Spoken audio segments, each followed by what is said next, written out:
ሰላም ጤና ይስጥልኝ ውድ የተከበራችሁ የግሎባል ፋኖ ሚዲያ አድማጭ ተመልካቾቻችን ጥቅምት 27 2018 ዓ.ም የምሽት መዋዕለ ፋኖ ዜና ነው ተጀምሯል። በቅድሚያ ዋና ዋና ዜናዎችን በማስደመጥ እንጀምራለን።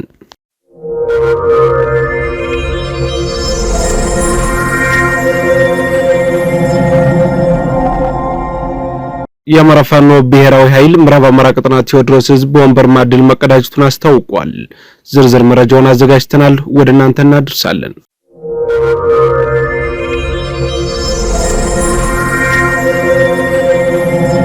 በኢትዮጵያና በሱዳን ድንበር ዙሪያ በምትገኘው መተማ ዮሐንስ ወረዳ ላይ በተደረገው ውጊያ በርካታ የአገዛዙ ወታደሮች ሲገደሉ ቁጥራቸው በውል ያልታወቀ የአገዛዙ ምስለኔ የሀገር መከላከያ ሰራዊት ደግሞ ቁስለኛ መሆናቸው ተረጋግጧል። በቋራ በነበረው ውጊያ ከ200 በላይ የጠላት ጥምር ጦር መደምሰሱ ተገልጿል። በዝርዝር ወደ እናንተ የምናደርስ ይሆናል።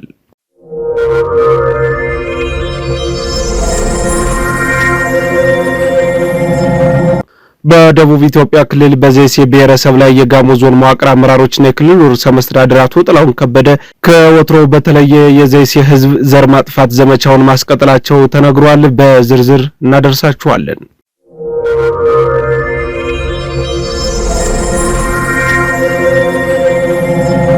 የአፋር ብሔራዊ አንድነት አብዮታዊ ግንባር ለፋኖ ኃይሎች አጋርነት መግለጫ አውጥቷል። መግለጫው ለብልጽግናው መንግስት ትልቅ ፈተና ሆኖበታል ተብሏል። በዝርዝር ወደ እናንተ የምናደርስ ይሆናል።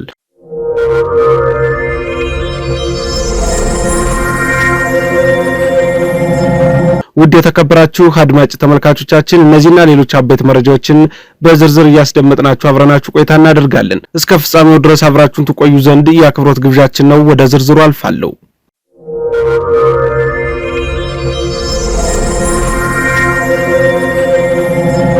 የአብይ አህመድ ብልጽግና አገዛዝ በተሽከርካሪ ባለንብረቶችና በሹፌሮች ላይ ከባድ ጉዳት ማድረሱ ተገለጸ። በአማራ ሕዝብ ላይ የሚፈጸመው ዘር ተኮር ጭፍጨፋ ከክልሉ ውጭ በተጨማሪ በአማራ ክልል ምዕራብ ጎጃም አቸፈር ወረዳ ሹፌሮች ላይ ያነጣጠረ ጥቃት ተፈጽሟል። አገዛዙ ብልጽግና ከዱር ቤቴ ቁንዝላ የሚወስደውን አውራ ጎዳና በመዝጋት ሹፌሮችን በአሰቃቂ ሁኔታ ጉዳት ማድረሱን ጉዳት ያስተናገዱ ሹፌሮች ለግሎባል ፋኖ ሚዲያ ገልጸዋል። መንገዱ በመዘጋቱ ለምን ብለው የጠየቁ የተሽከርካሪ ባለንብረቶችና ሹፌሮችን አስሯል ሲሉም ምንጮች ገልጸዋል። በጭንቀት የራደው አገር አፍራሹ የጁላ ሰራዊትና የናጡት ነካሹ ካድሬ አድማ ብተናና አጥባይ ለብሴ ሚሊሻ ባለሀብቶችን እየጠቆሙ እያሳሰሩ ይገኛሉ። አሽከርካሪዎችንም በተመሳሳይ እያሰቃዩ ይገኛሉ ተብሏል። ይህንን ተከትሎ በሊበንና በዱር ቤቴ ከባድ ውጥረት ነግሷል።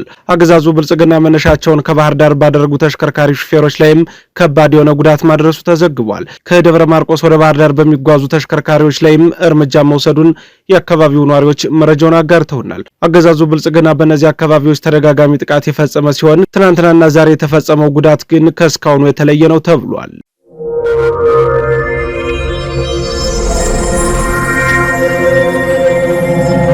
በኢትዮጵያና በሱዳን ድንበር ዙሪያ በምትገኘው መተማ ዮሐንስ ወረዳ ላይ በተደረገው ውጊያ 27 ያገዛዙ ወታደሮች ሲገደሉ ከ25 በላይ የሚሆኑ መቁሰላቸው ታውቋል።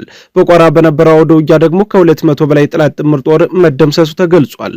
የአማራ ፋኖ ብሔራዊ ኃይል ሰሜን አማራ ቀጠና ብላይዝ ሁለተኛ ሜሰው ካሳ ኮርና አራተኛ ደጃዝማች ኮር በመተማ ባደረጉት ውጊያ በጠላት ጥምር ጦር ላይ ከፍተኛ የሆነ ሰብአዊና ቁሳዊ ኪሳራ ማድረስ ችለዋል። በሰሜን አማራ ቀጠና መነሻውን ከአርማጮ ማሰረው ደንብ አድርጎ በኢትዮጵያና በሱዳን ድንበር ዙሪያ ገኘው መተማ ዮሐንስ ወረዳ ይተንቀሳቀስ የነበረው የጸረ አማራው ብልጽግና ቡድን ተላላኪ መከላከያ ሰራዊት ላይ በተከፈተ ጥቃት በርካታ ቁጥር ያለው ሰራዊት ተደምስሷል። ውጊያው የተካሄደው በመተማ ዮሐንስ ወረዳ ልዩ ስሙ ታጉር ተብሎ በሚጠራው አካባቢ ላይ ሲሆን በዚህም 27 ያገዛዙ ወታደሮች ሲገደሉ ከ35 በላይ ቁስለኛ ተደርገዋል ሲል የበላይ ዘለቀ እዝ ህዝብ ግንኙነት መምሪያ መረጃውን አጋርቶናል። የፋኖ የጦር አቅም ምርታዊ እድገት የታየበትና በአንጻሩ ደግሞ ያገዛዙ ጦር ከከባድ መካናይዝድ መሳሪያ ጀምሮ እስከ አየር ኃይል ታጥቆ ነገር ግን ራሱን መከላከል እንኳን የማይችልበት ደረጃ መድረሱ በጉልህ የታየበት ነው ተብሏል። ከሰሞኑ በመተማ ለ10 ተከታታይ ቀናት በተደረገው ውጊያ አገዛዙ ብልጽግና አየር ኃይሉንና መካናይዝዱን ቢጠቀምም በፋኖ ኃይሎች ተንበርክኮ ወደ መጣበት እንዲመለስ ተደርጓል። በዚያው ውጊያ ከ200 በላይ አገዛዙ ጥምር ጦር ኃይል የተደመሰሰ ሲሆን በርካታ አገዛዙ ብልጽግና ጥምር ጦር ሰራዊትም ሞትና ቁስለኛ ተደርጓል። በዚያው ውጊያ አንድ ኮሎኔልን ጨምሮ አንድ የሻለቃ ማዕረግ ያለው ከፍተኛ ወታደራዊ አዛዥ ድል ሲደረግ በርካታ መስመራዊ መኮንኖችም ሞትና ቁስለኛ ተደርገዋል። በኢትዮጵያና በሱዳን ድንበር በቅርብ ርቀት በምትገኘው መተማ ዮሐንስ ቀጠና ልዩ ቦታው ታጉር ላይ በተደረገው ውጊያ ሙትና ቁስለኛ ከሆኑ የነውረኛው ብልጽግና ቡድን ተላላኪ ወታደሮች በተጨማሪ በርካታ የነፍስ ወከፍ ክላሽንኮቭ መሳሪያዎች ከነተተኳሻቸው በፋኖ መማረካቸው ተረጋግጧል። በውጊያው በአማራ ፋኖ ብሔራዊ ኃይል ሰሜን አማራ ቀጠና በላይ ዘለቀ ዝመይሰው ካሳ ኮር አጣናዋሴ ክፍለ ጦር ስር ከሚገኘው በአቤ ብርጌድና ከደጃዝማች ኮር አርበኞች ክፍለ ጦር ስር ከሚገኘው በላይ ዘለቀ ብርጌዶች የተውጣጡ ጥምር የፋኖ ኃይሎች ኦፕሬሽኑን በሚገባ ፈጽመውታል ተብሎላቸዋል።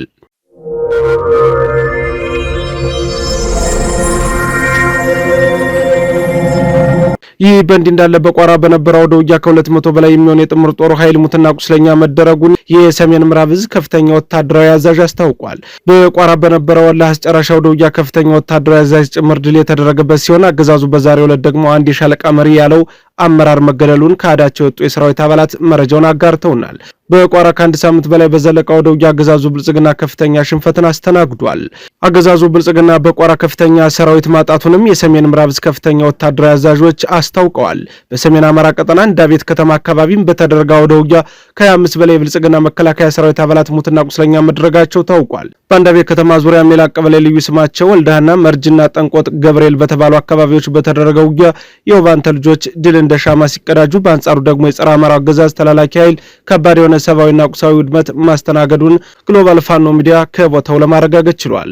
በጠላት ላይ ብርቱ ጥቃት የፈጸሙት የአማራ ፋኖ ብሔራዊ ሰሜን አማራ ቀጠና በላይ ዘለቀ ዕዝ ሜጀር ጄኔራል ውባንታ ባተኮር ጉና ክፍለ ጦር ስር የሚገኙት የአንዳቤት ብርጌድ ጀግኖች ሲሆኑ ውጊያው ጥቅምት 26 2018 ዓ.ም እየተካሄደ ሲሆን በትናንትናው አውደ ውጊያም በርካታ ያገዛዙ ብልጽግና ሙትና ቁስለኛ ወደ አንዳቤት ሆስፒታል መግባቱ ተረጋግጧል። በውጊያው ከ25 በላይ ብልጽግና መከላከያ ሰራዊት አባላት ሲገደሉ ከወደ ፋኖ የተሰነዘረበትን ጥቃት መቋቋም ያልቻለ የጸረ አማራው ብልጽግና ቡድን ኃይል የዘፈቀደ ከባድ መሳሪያ ድብደባ በመፈጸም በአብያተ ክርስቲያናትና በአርሶ አደር ሰብል ላይ ውድመት ማድረሱም ተነግሯል።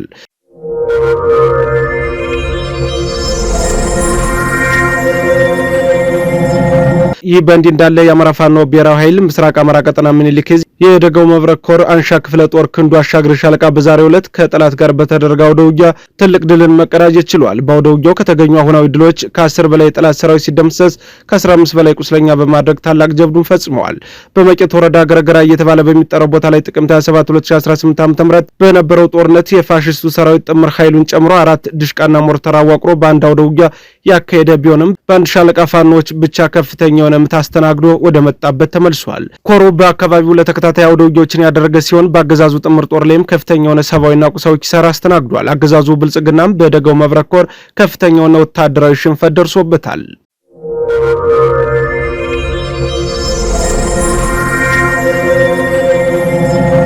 በሌላ መረጃ በአርማጮ አንድ አርሶ አደር በአገዛዙ ብልጽግና ጥምር ጦር ሰራዊት ላይ ከፍተኛ የሆነ ድል መቀዳጀቱ ታውቋል። የአገዛዙ ብልጽግና ጥምር ጦር ሰራዊት ልጅ ፋኖ ነው አንጣ በሚል ወደ አርሶ አደሩ ቤት ያቀና ቢሆንም ያቀናው የብርሃኑ ጁላ ምስለን የሀገር መከላከያ ሰራዊት በአርሶ አደሩ ከፍተኛ የሆነ ምት አስተናግዶ ወደ መጣበት ተመልሷል።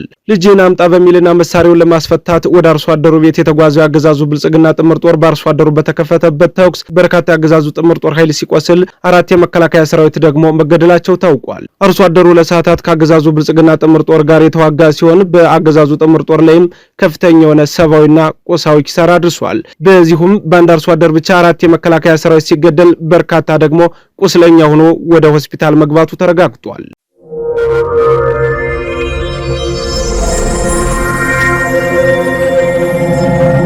የአገዛዙ ብልጽግና ጥምር ጦር በወንበርማ ከፍተኛ የሆነ ሽንፈት አስተናገደ። የአማራ ፋኖ ብሔራዊ ኃይል ምዕራብ አማራ ቀጠና ቴዎድሮስ ዕዝ 5ኛ ክፍለ ጦር ወንበርማ ብርጌድ ሽንዲ ከተማ የመሸገውን የአገዛዙ አገልጋዮች ከፈራረሰው ስርዓት ካለቆቻቸው ተልኮ ተቀብለው ወደ ውግዳድ ሲንቀሳቀሱ ነበልባሎቹ ወንበርማ ብርጌድ ቆጥላላ የረጅም ሰዓት በማድፈጥ ከ2 ሰዓታት እስከ 8 ሰዓታት ከጠላት ጋር ኃይለኛ ተጋድሎ ማድረጋቸው ታውቋል። በአውደ ውጊያውም ከ15 በላይ የአገዛዙ ጥምር ጦር ኃይል ተደምስሷል። 4 ፓትሮል ቁስለኛ ደግሞ ከውግዳድ ጭኖ ወደ ማርቁማ እንደወሰዳቸውና ወደ ሲኖ መኪና ገልብጦ ሽንፈቱን ለመደበቅ ቡሬ ሆስፒታል እንደወሰዳቸው የውስጥ ምንጮቻችን ገልጸውልናል። ይህ በእንዲህ እንዳለ የአማራ ፋኖ ብሔራዊ ኃይል የቴዎድሮስ ዕዝ የ109ኛ ኮር የ77ኛ ክፍለ ጦር ምስረታ ተጠናቋል። የአማራ ፋኖ ብሔራዊ ኃይል ቴዎድሮስ ዕዝ የመልሶ ማደራጀትና የመዋቅር ማሻሻል ተግባራት መካከል አንዱ ነው የኮር አደረጃጀትና የክፍለ ጦር መልሶ ማደራጀት ይገኝበታል። ክፍለ ጦሩ በ5 ሻለቃ የተዋቀረ ሲሆን ለቀጣይ ህልውና ትግል ዝግጁ መሆናቸውን የክፍለ ጦር የሻለቃ አመራሮችና አባላት አረጋግጠዋል። ይህ ክፍለ ጦር መልሶ ማደራጀት ስራው በአርበኛ ስሜነ ሙላቱ፣ በአርበኛ ግሩም ምሳሌና በ50 ሻለቃ ታደሰ ልንገር አስተባባሪነት ተጠናክሮ ቀጥሏል። ይህ የአማራ ፋኖ ብሔራዊ ኃይል ምዕራብ አማራ ቀጠና ቴዎድሮስ ዕዝ የማደራጀትና የመዋቅር ማሻሻል ተግባራት ተጠናክሮ መቀጠሉም ተገልጿል።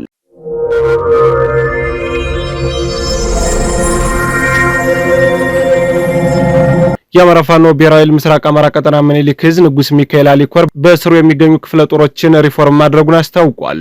በዚህ መሰረትም በምዕራብ ወሎ ግንባር ለጋምቦና ከለላ ወረዳ ውስጥ ይንቀሳቀሱ የነበሩ 2 ክፍለ ጦሮች ማለትም ሸዋንግዛው ካሳ ክፍለ ጦርና ሳጅና ደማሊ አባናደው ክፍለ ጦር ወደ አንድ እንዲመጡ በማድረግ ሰራዊታቸው ተፈውዞ በ3 ሻለቃ የተዋቀረ አዲስ ውድ ክፍለ ጦር የተመሰረተ ሲሆን ስያሜውም የስመ ጥሩ ጀግና ማስታወሻ እንዲሆን በሚል ሳጅና ደማሊ አባናደው ተብሎ እንዲጠራ ሰራዊቱ በሙሉ ድምጽ ወስኗል። ከአደረጃጀት ሪፎርሙ በተጨማሪ አማራ ፋኖ ብሔራዊ ኃይል ምስራቅ አማራ ቀጠና ምኒልክ ዕዝ ዘመቻ መምሪያ ምክትል ኃላፊ ኮሎኔል ፈንታውን መኩዬ ለክፍለ ጦርና ሻለቃ አመራሮች ወታደራዊ አመራር ስልጠና መስጠቱ ታውቋል። ለክፍለ ጦሩ ሰራዊት አባላትም ወታደራዊና ፖለቲካዊ ስልጠና የተሰጠ ሲሆን በዋናነት በአማራ ሕዝብ የህልውና ትግል ዙሪያ ያላቸውን ግንዛቤ ለማሳደግ የሚያስችል የአቅም ግንባታ ስልጠና እንዲወስዱም ተደርጓል። የክፍለ ጦሩን ሰራዊት የግዳጅ አፈጻጸም ብቃት ይበልጥ ለማሻሻልና የማድረግ አቅሙን ለማዳበር ሲባል በቀድሞ የአማራ ልዩ ኃይል አባይ ክፍለ ጦር አመራር ሻለቃ ክንዱ ሰውነት አማካኝነት ለተከታታይ 15 ቀናት ወታደራዊ ስልትን የተመለከተ የተግባርና የንድፍ ሐሳብ ስልጠና ለሰራዊት አባላት እንደተሰጠም ነው ለማረጋገጥ የተቻለው። ሰራዊቱ በፖለቲካና በወታደራዊ ዘርፍ የተሻለ ግንዛቤ ኑሮት ግዳጁን በብቃት እንዲወጣ የማድረግ ስራ ተጠናክሮ እንደሚቀጥልና ሰራዊቱ የሚተዳደርበትን ወታደራዊ መምሪያ ለሁሉም በማሳወቅ በመመሪያው መሰረት ለመታገል ፈቃደኛ የማይሆኑት ላይ አስፈላጊውን እርምጃ በመውሰድ የማስተካከል ስራ ሊሰራ እንደሚገባ የዙ ዋና ሰብሳቢ ዋርካው ምሬ ወዳጁ ለኮር አመራሮች አስታውሶ ከእንግዲህ ተጠያቂነት ያለው አሰራር ተግባራዊ እንደሚሆን መናገሩም ታውቁ። ኮሎኔል ፈንታው መኩዬ በበኩሉ ስለ መሪነትና ሌሎች ወታደራዊ ጉዳዮች ለክፍለ ጦርና ሻለቃ አመራሮች ስልጠና ሲሰጥ ባስተላለፈው መልእክት እጃችሁ ላይ ያለው የሰው ህይወት ነውና በእውቀትና ጥበብ ይህንን ትግል ልትመሩ ይገባል ሲል አሳስቧል። ኮሎኔሉ ወታደራዊ ስነ ምግባርን በተመለከተም ለአመራሮቹ ግንዛቤ የመፍጠር ስራ ሰርቷል። በመጨረሻም አመራሮቹ መሰል የአቅም ግንባታ ስልጠና ቀጣይነት ባለው መልኩ ቢሰጠን ሲሉ ይበልጥ የመማርና የማወቅ ፍላጎት እንዳላቸው ገልጸዋል ሲል የአማራ ፋኖ ብሔራዊ ኃይል ምስራቅ አማራ ቀጠና ምኒልክ ዕዝ ህዝብ ግንኙነት መምሪያ ኃላፊ መረጃውን አድርሶናል።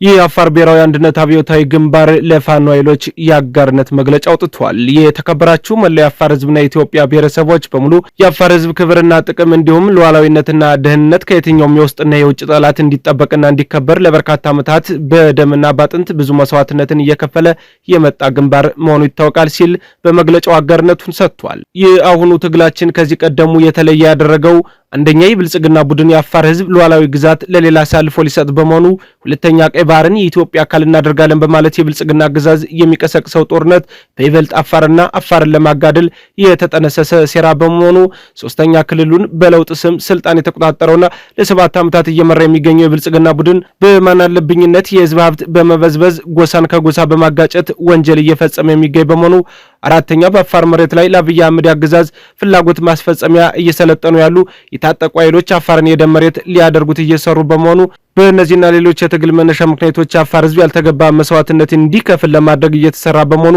የአሁኑን የትጥቅ ትግላችን የተለየ ያደርገዋል ብሏል። መግለጫው አያይዞም ከፋኖ ኃይሎች ጋር አብሮ ለመስራት ቁርጠኛ መሆኑን አስታውቋል። አገዛዙ ብልጽግና በአፋርና በአማራ ክልል ላይ እያደረገ ያለውን ጦርነት ለመቋጨት ሁለቱ አደረጃጀቶች በጋራ መስራት እንዳለባቸውን በመግለጫው ጠቁሟል። በደቡብ ኢትዮጵያ ክልል በዘይሴ ብሔረሰብ ላይ የጋሞ ዞን መዋቅር አመራሮችና የክልሉ ርዕሰ መስተዳድር አቶ ጥላሁን ከበደ ከወትሮ በተለየ የዘይሴ ህዝብ ዘር ማጥፋት ዘመቻውን ማስቀጠላቸው ተነግሯል። በደቡብ ኢትዮጵያ ክልል የዘይሴ ብሔረሰብ ራስን በራስ በልዩ ወረዳ መዋቅር ለማስተዳደር በአገሪቱ ህገ መንግስት መሰረት ከ1987 ዓ.ም ጀምሮ እየጠየቁ መምጣታቸውን ነዋሪዎቹ ለሚዲያችን ተናግረዋል። በአካባቢው ከዚህ መዋቅር ጥያቄ ጋር ተይዞ በደቡብ ኢትዮጵያ ክልል በመንግስት መዋቅር ላይ የተሾሙት ባለስልጣናትም ሆነ የጋሞ ዞን መዋቅር አመራሮችና የጋሞ ብሔር ፖለቲከኞች ጨምሮ ለግል ጥቅማቸው ሲሉና ከዘይሴ ብሔረሰብ የሚገኘው ጥቅም ለምን ይቀራል በሚል ተልካሽ አስተሳሰብ ከክልሉ ርዕሰ መስተዳድር ከአቶ ጥላሁን ከበደ ጋር አሻጥረው በዘይሴ ብሔረሰብ ላይ ጄኖሳይድ ወይም ዘር ማጥፋት እየፈጸሙ እንዳሉ መረጃዎች ያመላክታሉ። ይህ በእንዲህ ያለ ሰሞኑ በዘይሴ አካባቢ ክልሉ ርዕሰ መስተዳድር አቶ ጥላሁን ከበደና የጋሞ ዞን መዋቅር አመራሮች ከጂንካ መስመር የሀገር መከላከያ ሰራዊት በጥቅማ ጥቅምና በገንዘብ ደልለው ያስገቡት የህዝብ ደህንነትን የመጠበቅ ኃላፊነት ወደ ጎን በመተው ከክልሉ ልዩ ኃይል አድማ ብተናና ከዞኑ መደበኛ ፖሊስ ጋር በመጣመር በዘይሴ ህዝብ ላይ ከፍተኛ የሆነ ግድያ ወንጀል ፈጽሟል ብለዋል የአካባቢው ነዋሪዎች አያይዘው ለሚዲያችን እንደገለጹት ትናንት ጥቅምት 26 2018 ዓ.ም በዘይሴ ድንብሌ ቀበሌ በልዩ ስሙ ካይቪኒ አካባቢ የሀገር መከላከያ ሰራዊት በመግባት የነዋሪዎችን ቤት ሰባብረው የተለያዩ የቤት ንብረቶችን፣ ወርቅ፣ ገንዘብ፣ ኤሌክትሮኒክስ ዕቃዎችን፣ የፀጉር ማሽን፣ የግለሰብ ሶላርን ጨምሮ የዘረፉ መሆናቸውን ነዋሪዎች ገልጸዋል። ሌላኛው የመከላከያ ሰራዊት አባላቶችና የክልሉ ልዩ ኃይል አድማ በታኝ በዘይሴ ወዘቃ ቀበሌ አካባቢና በዘይሴ ኢልጎ ቀበሌ በልዩ ስሙ ሻንካ ሜዳ ተብሎ በሚጠራው ገብተው ንጹሃንን የዘይሴ አርሶ አደሮችን በማሳቸው እየገደሉ አስከሬኑን ሲያሸሹ እንደነበሩ ተናግረዋል። አገዛዙ ብልጽግና ጥምር ጦር ከዚህ በፊት በዘይሴ ከ20 በላይ ወጣቶችን በአንድ ጊዜ መረሸኑን መዘገባችን ይተወሳል። በትናንትናው ዕለትም በርካታ የዘይሴ ወጣቶች ሲገደሉ በርካቶች ደግሞ ቁስለኛ መድረጋቸው ታውቋል። በድጋሚ ሰላም ጤና ይስጥልኝ ውድ የተከበራችሁ የግሎባል ፋኖ ሚዲያ አድማጭ ተመልካቾቻችን ለዛሬ ጥቅምት 27 2018 ዓ.ም ለምሽት መዋለ ፋኖ ያዘጋጀንላችሁ አበይት መረጃዎች የተከታተላችሁትን ይመስል ነበር። ከኛ ጋር ቆይታ ስላደረጋችሁ እጅግ አድርገን እናመሰግናለን። በያላችሁበት መልካም ጊዜ ጤና ይስጥልኝ።